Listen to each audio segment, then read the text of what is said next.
તો સુરતમાં જહાંગીરપુરા ચીની મિલ ખાતે વિવાદ થયો છે। ડાંગરનો પાક ન લેવા મામલે વિવાદ વકર્યો છે। મંડળીના ડાયરેક્ટર અરવિંદ પટેલ ગોડાઉન પહોંચ્યા, ખેડૂતો સાથે બેઠક કરી વિનંતી કરવામાં આવી। ઉપરની ભીની ડાંગરની બોરી દૂર કરવા માટે અપીલ કરી છે। ભીની ડાંગરની બોરી અન્ય ડાંગરને નુકસાન કરી શકે છે। બાદમાં ભીનો ડાંગર સૂકવી અને લઈ લેવાની ખાતરી આપી છે। ઉપરની ભીની ડાંગરની બોરી દૂર કરવા માટે અપીલ કરી છે।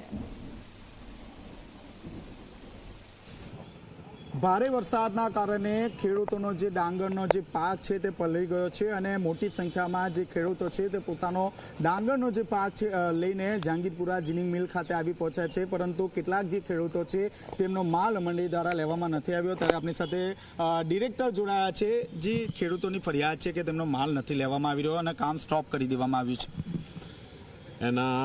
એમાં એવું છે કે જે માલ ઉપરનો છે તે બધો પીલાઈ ગયો છે। હવે પીલેલો માલ બીજા માલને પણ બગાડે ને વેપારી અત્યારે તકનો લાભ લઈને માલ લે નહીં, એટલે અમારે એ પ્રોબ્લેમને સોલ્વ કરવા માટે કે ભાઈ કે જે પીલેલો માલ છે તે ખેડૂત પાછા લઈ જઈને સૂકવીને પાછો લાવે તો અમે તેને લેવાની એ કરીએ છીએ અને એના માટે ખેડૂતો સાથે જ ચર્ચા કરવા આવ્યો છે। ખેડૂતોને વાત સમજાવવા આવ્યો છું કે ભાઈ હવે આમાં આપણે ભેગા થઈને આ રીતે આ પ્રશ્નનો નિવેડો લાવી શકીએ છીએ।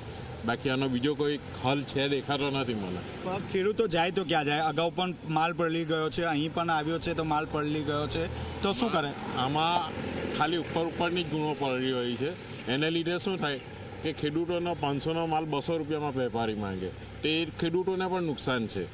અમારી ભૂમિકા તો એવી છે કે ખેડૂતો પાસે જે માલ લે છે તે વેપારીને વેચે છે, તેની વચ્ચે જે પણ અમારી મહેનત હોય તેના અમે ખાલી એ કરીએ છીએ, એટલે એમાં નુકસાન ખેડૂતોને જ જાય છે। એટલે ખેડૂતોને એ જ સમજાવવા માટે કે ભાઈ આપણે આને કઈ રીતે ખેડૂતો સાથે બેસીને જ પ્રશ્નો સોલ્વ કરવો પડે, આપણે એ પ્રશ્નો જાતે તો સોલ્વ કરી શકીએ નહીં। કેટલાક ખેડૂતો એવા છે ગત બપોરનું ટ્રેક્ટર મૂકી ગયા છે, હજુ નંબર નથી આવ્યો।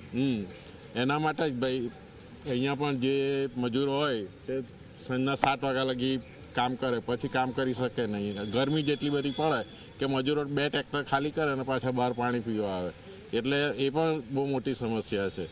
તો આ પ્રમુખ જેઓ દ્વારા સ્પષ્ટપણે કહેવામાં આવ્યું છે કે હાલમાં ખેડૂતો સાથે વાતચીત કરવામાં આવશે, કારણ કે જો પલળેલો જો માલ લેવામાં આવશે તો અન્ય જે ગુણો છે તેને પણ નુકસાન જાય તેવી ભીતિ સેવવામાં આવી રહી છે। હાલ ખેડૂતોને વિનંતી કરવામાં આવશે કે જે પલળેલો જે માલ છે તે ફરીથી લઈ જવામાં આવે અને જ્યારે તેમનો પાક સુકાઈ જાય ત્યારે તુરંત જે મંડળી છે તે મંડળી આ માલ લઈ લેશે। કેમેરામેન વિજય બેસાણે સાથે ચેતન પટેલ, ઝી મીડિયા, સુરત।